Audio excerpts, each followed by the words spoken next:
मेरा नाम है अभिषेक और आप देख रहे हैं हमारा यूट्यूब चैनल अभी एंटरटेनमेंट। अगर आप इस चैनल पर नए हैं तो इसे सब्सक्राइब करें और बेल आइकन दबाना ना भूलें। तो चलिए चलते हैं सीधे मेन टॉपिक पर। तो देख सकते हैं इसमें आप, ये एक कंप्लेंट है, ये देखिए मैं पास से दिखा देता हूँ। पटेल नगर का है, लिखा है ना PS पटेल नगर, वहाँ की मुहर भी लगी हुई है क्योंकि मैंने ही कंप्लेंट दर्ज कराई थी। और ये बात है 14 जनवरी 2021 की। ये देखिए कंप्लेन। दोस्तों मैं बताता हूँ कि ये बात यहाँ तक पहुँची कैसे कि मेरे को थाना FIR करवाना पड़ा। दरअसल ये बात है 2020 के आखिरी महीने की, दिसंबर की बात है। 2021 शुरुआत होने वाला था, उसी टाइम की लगभग बात है ये। तो मैं खाली बैठा हुआ था, मैंने उस समय 12th कंप्लीट की थी।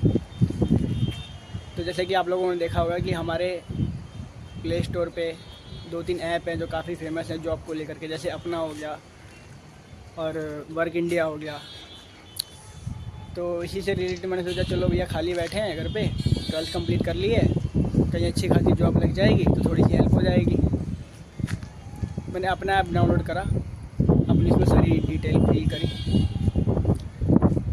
और फिर कई सारी जॉब आई। उसमें से मैंने ऑफिस बॉय के लिए ऑप्शन पे सिलेक्ट किया। तो ऑफिस बॉय पे सिलेक्ट करने के बाद मेरे पास स्क्रीन पर एक नंबर आया कि HR का नंबर है। मैंने अपने व्हाट्सएप में उस नंबर को डायल करके और उस पर हाई का मैसेज भेजा। उन्होंने वहाँ से अपनी लोकेशन भेजी मुझे, जो कि पटेल नगर की थी, ईस्ट पटेल नगर की थी। मुझे अगली सुबह 9:30 बजे वहाँ पर विज़िट करना था इंटरव्यू के लिए। मैं वहाँ गया, देखा मेरे जैसे काफ़ी सारे जने आए थे और सारे नई जनरेशन के थे, हम जैसे हमारी एज के ही, 21 से 28 के करीब। उस समय मेरी एज भी यही थी, 20 से 21 के करीब होगी उस समय मेरी एज भी। तो जैसे ही वहाँ पे गए तो देखा काफ़ी भीड़ लगी थी। तो कहीं से भी मन में ये डाउट हुआ ही नहीं कि ये फ्रॉड हो सकता है या फिर धोखाधड़ी होगी। तो वहाँ पर गए तो उन्होंने एक फॉर्म दिया मेरे को भरने के लिए, पहले अप्लाई करने के लिए एक फ़ॉर्म दिया। वो फॉर्म मैंने भरा, वहाँ पे सबमिट किया। फिर उन्होंने मेरे से बोला कि आपको ऑफिस बॉय की तो अभी वैकेंसी फुल हो चुकी है, हम आपको गार्ड की नौकरी दे सकते हैं। मैंने बोला ठीक है, कितनी सैलरी होगी इसकी सर? तो उन्होंने बोला कि आपकी सैलरी 15 से 18 हज़ार के बीच में होगी और आपको नियर बाई लोकेशन दे दिया जाएगा, आपका इंटरव्यू यहाँ पर हो रहा है। मैंने बोला ठीक है, अच्छी बात है। उन्होंने एक पेपर पे लिखा कि ये हमारी कंपनी है, अभिषेक को हम जॉब प्रोवाइड करवा रहे हैं। और फिर वो फॉर्म भर के उन्होंने खुद से ही मुझे बोला कि अब आपको पैसे पे करने होंगे। बोला सर पैसे किस बात के? उन्होंने बोला कि सिक्योरिटी चार्ज है, ताकि आप हमारे पास काम करेंगे या नहीं करेंगे। कई बच्चे ऐसे आते हैं, कई कैंडिडेट ऐसे आते हैं जो काम करने के लिए तो आते हैं, बट 2 दिन काम करते हैं, फिर उनको अच्छा नहीं लगता वो छोड़ देते हैं। तो ये सिक्योरिटी फ़ीस है। बोला ठीक है सर, कितनी लगेगी सिक्योरिटी फ़ीस आपकी?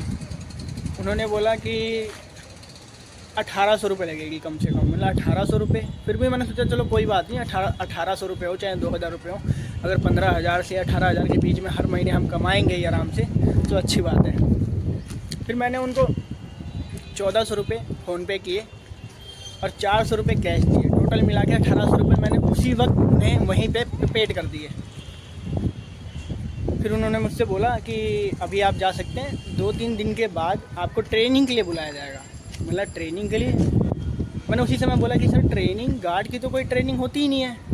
बोले एक्चुअली क्या है ना कि हम लोग यूनिफॉर्म सिलवाएंगे तो अभी टाइम लगेगा ना, आपने अप्लाई कर दिया है, अब आपका आई कार्ड बनेगा और यूनिफॉर्म बनेगा, तभी आपको बुलाया जाएगा ना। तो समझ लो ट्रेनिंग के लिए ही आपको आना पड़ेगा, 2-3 दिन बताया जाएगा कि क्या करना है क्या नहीं करना। बोला चलो भैया अच्छी बात है, कोई बात नहीं, लग जाए।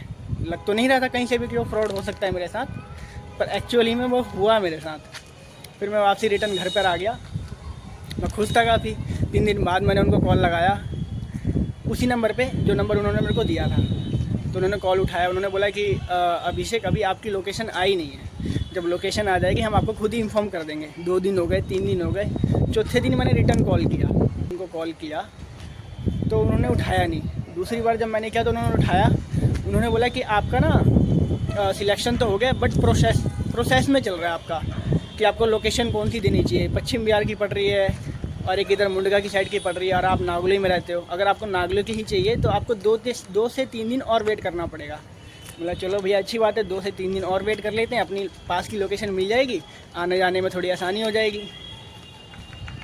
अब जैसे जैसे दिन बीतते गए वैसे वैसे मेरा कलेजा भारी होता गया, क्योंकि उस टाइम में हमारे लिए 1800 रुपये मायने रखते थे कि 1800 रुपये। फिर मैंने 2 बार फिर ट्राई किया, वो कॉल नहीं उठाते थे। अचानक 1 हफ्ते बाद मैं वहाँ पे विज़िट करने गया, 2 दिन 4 दिन 6 दिन, यानी कि उसके 1 हफ्ते बाद, यानी कि 12-13 दिन बाद मैं वहाँ पे अचानक चला गया। जब मैं वहाँ पर गया ना, तो मैंने वहाँ का जो सीन देखा, मैं हिल गया। वहाँ पे जाके मैंने ये देखा कि मेरे जैसे कई कैंडिडेट्स वहाँ पर आए हैं और उनके हाथ में ऐसा ही फॉर्म है। सभी अपना अपना फॉर्म लेकर आए थे और अपने फ़ोन पे की हिस्ट्री, या फिर अगर उन्होंने कैश दिया था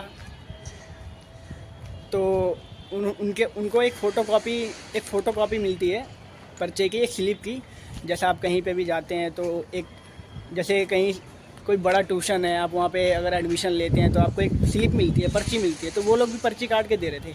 तो जिन्होंने कैश दिया था वो पर्ची लेकर आए थे, जिन्होंने यूपीआई पेमेंट किया था उन लोगों ने अपना स्क्रीनशॉट प्रिंट करवा करके वहाँ पे खड़े हुए थे, सारे के सारे जने। टोटली वहाँ पे 30 से 40 जने होंगे। वो 30 से 40 जने, जिसमें से 15-16 लड़कियाँ और बाकी सारे लड़के ही थे, हमारी जनरेशन के ही थे, हमारे ही उम्र के थे। हमसे कोई ज़्यादा बड़े नहीं थे, बुजुर्ग नहीं थे, और हमसे कोई ज़्यादा छोटे भी नहीं थे। जितने भी थे सब 20 के अराउंड ऊपर ही थे और 28-27 से नीचे ही थे। वहाँ पे जब हम गए तो 1-2 और भाई मिले मेरे जैसे। मैंने उनसे भी पूछा कि भैया आपके साथ भी ये सीन हो गया क्या? उन्होंने बोला कि हाँ भैया ऐसी ऐसी बात है, आज ऑफिस ही गायब है। वहाँ से ऑफिस ही गायब था। तब वहाँ से मैंने सोचा कि अब इनकी कंप्लेंट तो करनी पड़ेगी, क्योंकि आज अभी ये मेरे साथ सीन हुआ है, कल को किसी और के साथ होगा। और जो दोस्तों वो उस समय पैसे जो मैंने पे किए थे 1400 रुपये और प्लस में 400 रुपये कैश, यानी कि टोटल मैंने इनको 1800 रुपये पे किए थे। वो 1800 रुपये मैंने अपने किसी दोस्त से मांग करके उनको दिए थे और सोचा था कि जब मेरी जॉब लग जाएगी तब मैं उसको वो रिटर्न कर दूँगा। दोस्तों जॉब तो लगी नहीं। मन में खुशी थी कि जॉब लगेगी, 15,000 से ऊपर सैलरी आएगी। वो खुशी एकदम से निराशा में बदल गई। फिर वहाँ पे कई सारे जने खड़े थे, भीड़ भड़का हो रखा था। यहाँ तक कि जिस कमरे में, जिस मकान में ये लोकेशन थी, ईस्ट पटेल नगर, वहाँ पे एक गार्डन पड़ता है, उस गार्डन का नाम है रॉक गार्डन। वहीं के पास की कॉलोनी में उन्होंने अपना ऑफिस खोला हुआ था। काफ़ी भीड़ थी, मतलब एकदम से फिल्मों वाला सीन हो गया था वहाँ से। जो आपने हेरा फेरी वाला नहीं देखा सीन, उसमें उस लड़की का जो पैसे डबल करती है उसका ऑफिस ही गायब हो जाता है, सेम वहीं पे वैसा ही हुआ। उनका ऑफिस ही गायब हो गया, पता ही नहीं चला, नामो निशान ही नहीं था कि यहाँ पे कोई रहता था। फिर 3 से 4 जने बोले कि भैया अब तो कुछ हो नहीं सकता, कंप्लेन करा के कोई फ़ायदा है नहीं। चले गए वो लोग घर पे। तो मेरे साथ एक और भाई था जिसकी उम्र 23 से 24 के करीब थी। उस भाई ने मेरे को बोला कि भाई ऐसा करते हैं, हम दोनों साथ में चलते हैं और एक कंप्लेन दर्ज करवाते हैं पुलिस स्टेशन में चल के। मैंने बोला कि अब पता नहीं भैया पुलिस वाले सुनेंगे नहीं सुनेंगे, कंप्लेन लिखेंगे नहीं लिखेंगे। पहले तो हमसे ही चेप हो जाएंगे कि कहाँ से हो, कब गए थे, इतना पूछताछ करेंगे पहली बार। मतलब उससे पहले मैं कभी गया नहीं पुलिस स्टेशन में कभी कंप्लेन दर्ज कराने के लिए, बट उस दिन मैं गया। मैंने सोचा चलो अगर आज नहीं जाएंगे तो फिर अपना काम, क्या पता कोई उम्मीद हो हमारे पैसे रिटर्न हो जाएं या फिर हमें जॉब मिल जाए। तब वो और मैं, वो लड़का जो मेरे साथ था, वो और मैं पुलिस स्टेशन गए।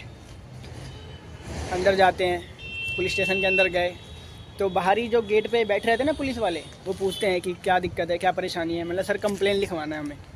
बोले ठीक है अंदर जाओ। अंदर गए तो 2-3 जने पहले से ही थे, वो अदर कुछ और कंप्लेन लिखवा रहे थे। फिर साइड में एक मैडम बैठी हुई थी कंप्यूटर लेकर के। उन मैडम ने हमसे पूछा कि क्या बात है, क्या दिक्कत है। उनको सारी बात हमने बताई। उन्होंने हमें एक पेज दिया, गोरा पेज दिया और बोला कि इस पर अपनी सारी दिक्कतें शुरुआत से आखिरी तक की सारी डिटेल इसमें लिख दो कि आपके साथ कैसे कैसे और क्या क्या फ्रॉड हुआ जॉब के नाम पे। हमने सब कुछ लिख दिया। और ये जो मेरे पास पर्चा है, ये उसकी फ़ोटोकॉपी है। ये उन्होंने मेरे को पुलिस स्टेशन से फ़ोटोकॉपी दी थी कि आप इसको रखना अपने पास ही, जब हम उनको पकड़ेंगे तो आपको बुलाएंगे, आपके पैसे रिटर्न करवाएंगे हम। फिर हम वहाँ पे कंप्लेन लिखवाए और उस दिन से हमने कान पकड़ लिया कि भैया कहीं भी जाएं तो पहले पूरा कंफर्म करें कि हमें सच में जॉब प्रोवाइड की जाएंगी या नहीं, उसी के बाद पैसे दें। रही ये बात है पहली कहानी की। अब चलते हैं दूसरी कहानी की तरफ। तो दोस्तों ये बात है सन 2022 की, यानी कि जो पहली घटना मेरे साथ घटी थी 2020 में, उसके ठीक 2 साल के बाद मेरे साथ एक और घटना घटी। इसे हम फ्रॉड तो नहीं कहेंगे पर इसे स्कैम ज़रूर कहेंगे, क्योंकि जहाँ मैं 2022 में गया उन्होंने मेरे को जॉब तो दी, बट कुछ बोली कुछ और थी और उन्होंने प्रोवाइड कुछ और ही करवाई थी जॉब। तो मैंने सोचा कि 2020 में जब मैंने जॉब के लिए अप्लाई किया था अपना ऐप से, तो वो तो फ्रॉड निकल गया। मैंने दूसरा ऐप डाउनलोड करा इस बार मैंने वर्क इंडिया वाला ऐप डाउनलोड करा प्ले स्टोर से। उसको रजिस्ट्रेशन किया। रजिस्ट्रेशन करने के बाद उस पर जॉब के लिए मैंने सर्च किया तो देखा कि उसमें ऑफिस बॉय रिसेप्शन की जॉब थी। मैंने बोला चलो भैया ये भी ऑफिस बॉय, मतलब डर तो था मन में मेरे कहीं ये भी फ्रॉड ना हो। मतलब नहीं, इस बार तो एक पैसा नहीं दूंगा मैं इनको। मैंने इनको मैसेज करा, इनका मैसेज आया मेरे पास, लोकेशन आई, तो वहाँ पे एक मैडम बैठी हुई थी जिन्होंने मेरे को कॉल किया वहाँ से कि आपकी प्रोफाइल हमारे पास आई है, अगर आपको जॉब चाहिए तो आपको हमारे लोकेशन पे आना पड़ेगा। उन्होंने अपनी लोकेशन भेजी, उनकी लोकेशन थी आर.के.पुरम मेट्रो स्टेशन के पास, जो दिल्ली में ही है। पिलर नंबर मेरे को ध्यान नहीं है, पिलर नंबर भी उन्होंने वहाँ पे मेंशन किया हुआ था। तो ये घटना है शाम की, 2022 में शाम की है, जब उनका वहाँ से कॉल मैसेज मेरे पास आया था, व्हाट्सएप पे लोकेशन आई थी। अगली सुबह मैं वहाँ पे 9:30 बजे तक पहुँच जाता हूँ। और दोस्तों ये लोग लोकेशन भी ऐसी अपनी प्रोवाइड करवाते हैं ना कि अगर आप यहाँ पे जाएंगे ना तो इनका लोकेशन आपको जल्दी मिलेगा ही नहीं। स्टिक मतलब जो स्टिक लोकेशन होता है ना कि आपको यहीं पहुँचना है, वो लोकेशन मिलेगा नहीं। लोकेशन भी आपको घुमाता रहता है। मतलब फिर दोस्तों मैं वहाँ पे उस मैडम को दोबारा से कॉल करता हूँ कि मैडम आपके दिए हुए लोकेशन पे मैं तो पहुँच चुका हूँ, बट आपका ऑफिस नज़र कहीं नहीं आ रहा मुझे। फिर वहाँ से उन्होंने मेरे को एक और लोकेशन भेजा जो 4 गली अंदर जा कर के था, आर.के.पुरम मेट्रो स्टेशन के पास ही। जब मैं वहाँ पर गया तो जैसे पिछली बार हुआ था सन 2020 में 30 से 35 लड़कियाँ थीं, इस बार ज़्यादा संख्या में थी। इस बार 300 से 400 के करीब बच्चे आए हुए थे। मेरे मन में आया कि यार इतने सारे लोगों के साथ तो फ्रॉड हो ही नहीं सकता ना, 300-400 लोग बेवकूफ़ नहीं हो सकते अगर वो यहाँ पर आ रहे हैं। कंपनी मतलब गया था तो वहाँ पे काफ़ी उन्होंने सेटअप वेटअप लगा रखा था, आराम से बैठे हुए थे। मतलब कहीं से भी 0.0 उम्मीद थी कि वो फ्रॉड होगा। मतलब फ्रॉड तो वो लग ही नहीं रहा था, कहीं से नहीं लग रहा था कि वो फ्रॉड होगा। खैर वैसे वो फ्रॉड नहीं था, वो स्कैम था जैसा कि मैंने बताया। तो जब मैं वहाँ पर गया तो एक खूब बड़ा सा रूम था। उन्होंने मेरे को रूम के अंदर बैठाया जिसमें कि पहले से ही ऑलरेडी उसमें 200-250 के बीच में बच्चे थे, जिसमें मेल फीमेल दोनों थे, दोनों कैंडिडेट थे उसमें। और फिर अंदर बैठे 10-15 मिनट हुए। फिर उन्होंने बोला कि सारे अपने आधार कार्ड, 2 फ़ोटो और 10वीं की या फिर 12वीं की जिसके पास मार्कशीट है उसकी फ़ोटोकॉपी निकाल लो। सबने अपनी 10वीं और 12वीं की मार्कशीट खोली भैया, उनको पिनअप किया। फिर एक एक करके एक ऑफ़िस था, जस्ट उसी रूम से निकलने के बाद बगल में ही एक ऑफ़िस था, छोटा सा ऑफ़िस टाइप का बनाया हुआ था, बढ़िया था, एकदम अच्छे से डेकोरेट कर रखा था। आपको लगेगा ही नहीं कि ये काम थोड़ा नकली का हो रहा है। फिर जब मैं उस ऑफ़िस के अंदर गया, मेरी बारी आई, एक एक करके ही लोगों को अंदर भेजते हैं। तो जब मेरी बारी आई, मैं अंदर गया तो सामने एक मैडम बैठी हुई थी। उन्होंने मेरे से पूछा आप क्या करते हो।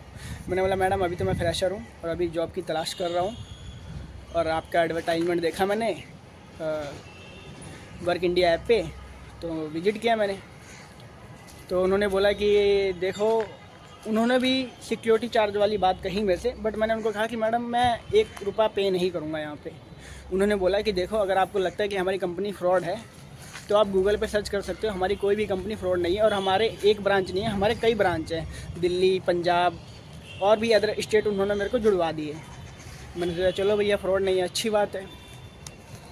उन्होंने निकाला फिर एक पर्चा, जो कि मेरे हाथ में, मैं इसे ओपन कर रहा हूँ आपके सामने। फिर उस मैडम ने ये पर्चा निकाला।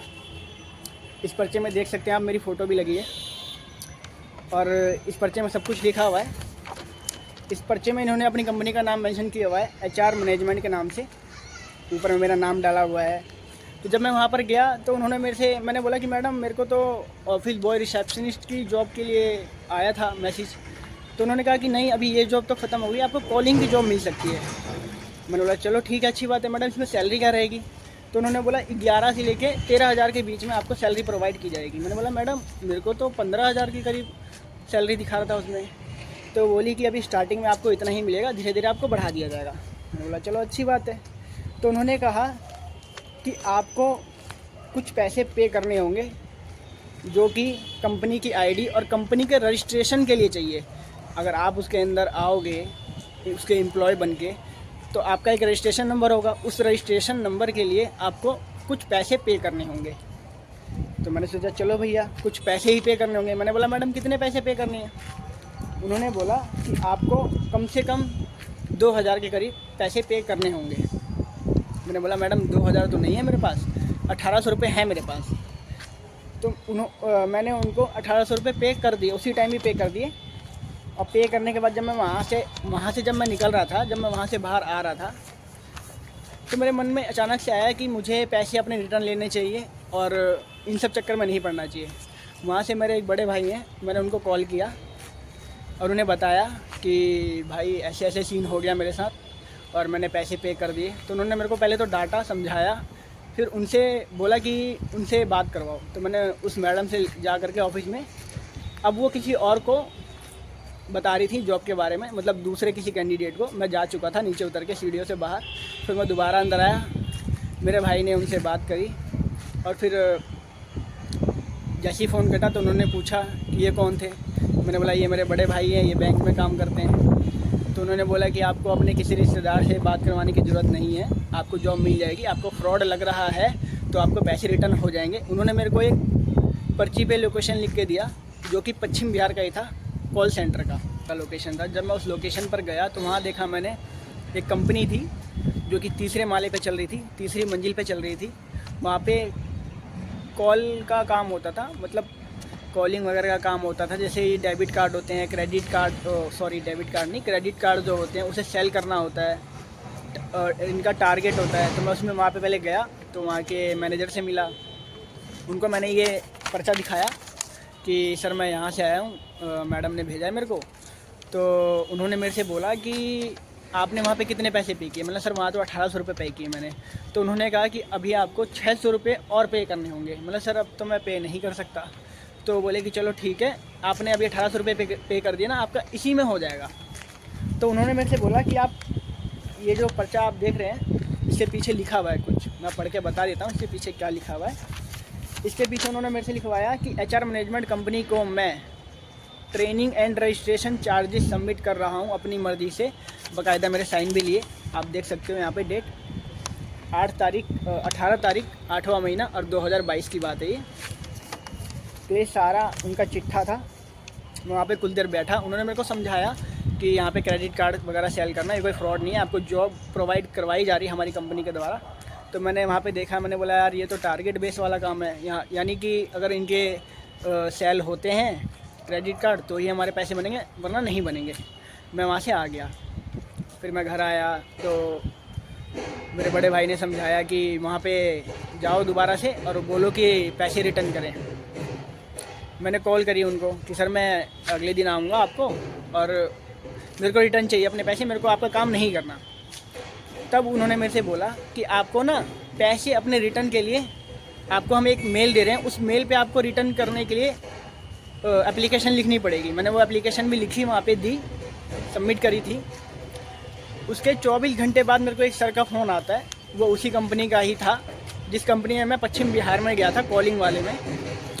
उस कंपनी में जब मैं गया तो उन्होंने मेरे से बोला कि अभिषेक आपके पैसे रिटर्न तो होंगे नहीं, क्योंकि कंपनी के कुछ नियम कानून हैं, और अगर आपको लग रहा है कि आप कंप्लेन करवाएंगे तो आप एक बार पीछे देख लीजिए, अपने फॉर्म के पीछे देख लीजिए कि आपने खुद ही अपने हाथों से लिखा हुआ है कि HR मैनेजमेंट कंपनी को मैं इतने पैसे दे रहा हूँ अपनी मर्ज़ी से और आपने साइन भी कर रखे हैं। उस समय मेरा दिमाग खुला तो मैंने सोचा कि भैया अब से कहीं भी 1 रुपया नहीं देना है जॉब के सिलसिले में, चाहे वो कंपनी अच्छी हो चाहे वो ख़राब हो। जब तक हमारी जॉब नहीं लग जाती, पहले महीने की सैलरी नहीं आ जाती, आप किसी को भी 1 पैसा ना दें, 1 रुपया ना दें।